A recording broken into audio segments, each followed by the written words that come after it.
الحمد لله وحده لا شريك له والصلاة والسلام على من لا نبي بعده أما بعد فأعوذ بالله من الشيطان الرجيم بسم الله الرحمن الرحيم وآخرين منهم لما يلحقوا بهم صدق الله العظيم اللهم صل على محمد وعلى آل محمد كما صليت على إبراهيم وعلى آل إبراهيم إنك حميد مجيد اللهم بارك على محمد وعلى آل محمد كما باركت على إبراهيم وعلى آل إبراهيم إنك حميد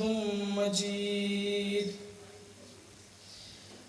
نام محمد سے دلوں کو سرور ملتا ہے، نام محمد سے دلوں کو سرور ملتا ہے، نگاہ فکر کو تازہ شعور ملتا ہے، نصیب کیسا بھی ہو واسطہ احمد کا دے کر، نصیب کیسا بھی ہو وسیلہ محمد کا دے کر، خدا سے جو بھی مانگو ضرور ملتا ہے۔ مسلک اہل سنت والجماعت اور احناف دیوبند کے ساتھ تعلق رکھنے والے نوجوان غیور ساتھیوں، اللہ رب العزت نے دین آپ صلی اللہ علیہ وسلم کو دیا، آپ صلی اللہ علیہ وسلم نے صحابہ اکرام کو دیا، صحابہ اکرام نے تابعین کو دیا، تابعین نے پھر آگے تبع تابعین کو دیا۔ ہم جن شخصیات کو مانتے ہیں ان کی عظمت کا بھرملا اعتراف بھی کرتے ہیں، اگر ان پر کوئی ہلکا سا اشکال کرے اس اشکال کی وجہ سے ہم ان کو چھوڑتے نہیں ہیں، بلکہ ہم ان اعتراض اور اشکالات کو چھیڑتے ہیں۔ ہم یہ دیکھتے ہیں جو اعتراض ہوا ہے اس اعتراض کی قیمت کیا ہے، اعتراض کرنے والے کی ویلیو اور اوقات کیا ہے۔ ہمارے ہاں المیہ یہ ہے، ہم جن شخصیات کو مانیں ہلکی سی خبر ان کے خلاف آئے ہم ہاتھ کھینچ لیتے ہیں۔ ہمارے دیوبند کا مزاج یہ ہے، اگر اصحاب پیغمبر نے پیغمبر کو مانا ہے نبوت کو چھوڑا نہیں ہے، بلکہ نبوت پر آنے والے اعتراض کا جواب دیا ہے۔ اگر ہم نے اصحاب پیغمبر کو مانا ہے، اصحاب پیغمبر کو چھوڑا نہیں ہے، بلکہ ان پر آنے والے اعتراض کے جواب دیے ہیں۔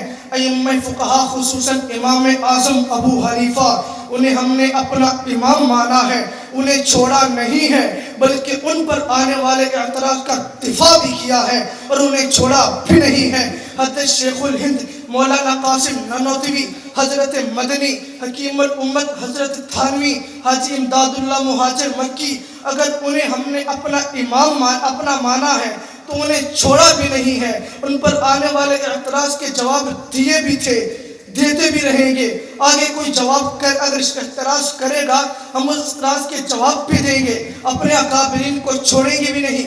ایک شخص مجھے کہنے لگا، دیکھو تمہارا امام پیدا کہاں ہوا، تمہیں امام ملا تو مکہ کا نہیں ملا، تمہیں امام ملا تو مدینہ کا نہیں ملا، تمہیں امام ملا تو کوفے کا ملا ہے، دیکھو تمہارا امام پیدا کہاں ہوا، الکوفی لا یوفی، اے بے وفا لوگ تمہارا امام پیدا کہاں ہوا، تمہارا امام کوفہ میں ہے۔ میں نے کہا ہمارا امام اول ہے، امام مالک بعد میں ہے، امام محمد بعد میں ہے، امام شافعی بعد میں ہے، امام بخاری بعد میں ہے، امام مسلم بعد میں ہے، میرے امام پہلے امام ہیں، انہیں آنا ہی کوفہ میں چاہیے تھا۔ ترتیب یوں ہے، ایک دنیا میں بڑا ہے، اس کا جانشین چھوٹا ہے، جہاں سے بڑا مشن چھوڑ کر جاتا ہے چھوٹا وہیں سے مشن لے کر چلتا ہے۔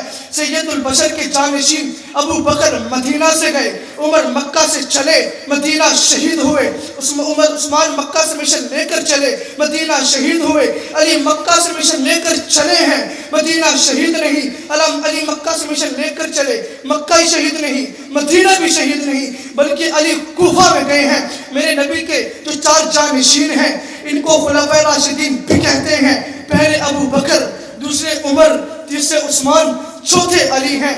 میرے نبی کے جو 4 جانشین آئے ان میں سے ابو بکر مدینہ سے گئے، عمر مکہ سے مشن لے کر چلے ہیں، مدینہ شہید ہوئے، عثمان مکہ سے مشن لے کر چلے، مدینہ شہید ہوئے، علی مکہ سے مشن لے کر چلے، مدینہ شہید نہیں ہے بلکہ کوفہ میں شہید ہیں۔ میرے امام کو پھر مدینہ میں ہی آنا چاہیے تھا، کیونکہ جہاں سے بڑا مشن چھوڑ کر جاتا ہے چھوٹا وہیں سے مشن لے کر چلتا ہے۔ جہاں سے بڑا مشن چھوڑ کر جائے چھوٹا وہیں سے مشن لے کر چلتا ہے۔ حضرت علی جب کوفہ سے گئے تو میرے امام کو پھر کوفہ میں ہی آنا چاہیے تھا۔ میں قسم اٹھا کے کہتا ہوں بحمد اللہ وہ دور گزرا ہے جب اعتراض تھے، جواب دینے والا کوئی نہ تھا۔ اعتراض نبوت پر ہے، جواب ہم نے دیا ہے۔ اعتراض اصحاب پیغمبر پر ہے، جواب ہم نے دیا ہے۔ اعتراض علماء دیوبند پر ہے، جواب ہم نے دیا ہے۔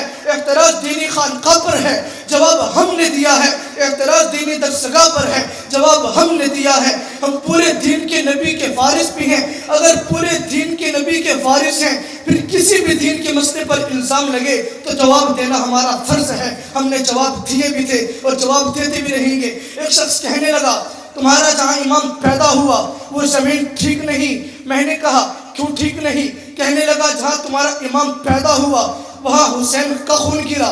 میں نے کہا جہاں حسین کا خون گرا اس کا مطلب یہ ہے تجھے حضرت حسین کے خون کی قیمت کا اندازہ ہی نہیں، تجھے حضرت حسین کے خون کی ویلیو کا اندازہ ہی نہیں۔ ہمارے دیوبند کا یہ موقف ہے، حضرت حسین ہمارے بڑے ہیں، آل رسول سے ہیں، ہمارے سر کا تاج بھی ہیں، ہمارا بڑے بھی ہیں۔ میں نے کہا حضرت حسین کے خون کا تجھے اندازہ ہی نہیں۔ ایک عام آدمی ہے، نماز بھی نہیں پڑھتا، چہرے پر داڑھی بھی نہیں ہے، روزہ بھی نہیں رکھتا، اللہ تعالیٰ نے اس کو سعادت دی، میدان جہاد میں چلا گیا، جہاد میں جانے کے بعد شہید ہو گیا۔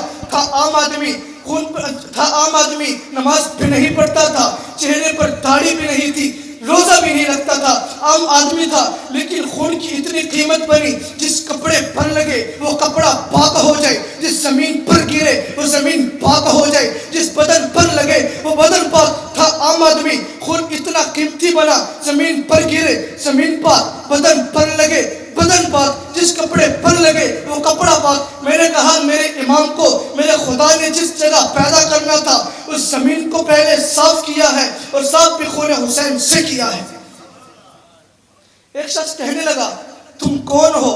میں نے کہا جی حنفی۔ اب مانتے ہیں حنفی ہو کہ نہیں؟ میں نے کہا جی حنفی۔ کہنے لگا تم عجیب لوگ ہو۔ میں نے کہا کیا ہوا؟ کہنے لگا تم نے جس امام کی طرف نسبت کی تم نسبت مرد کی طرف نہیں کر سکے، نسبت کی ہے تو کی بھی عورت کی طرف ہے۔ میں نے کہا وہ کیسے؟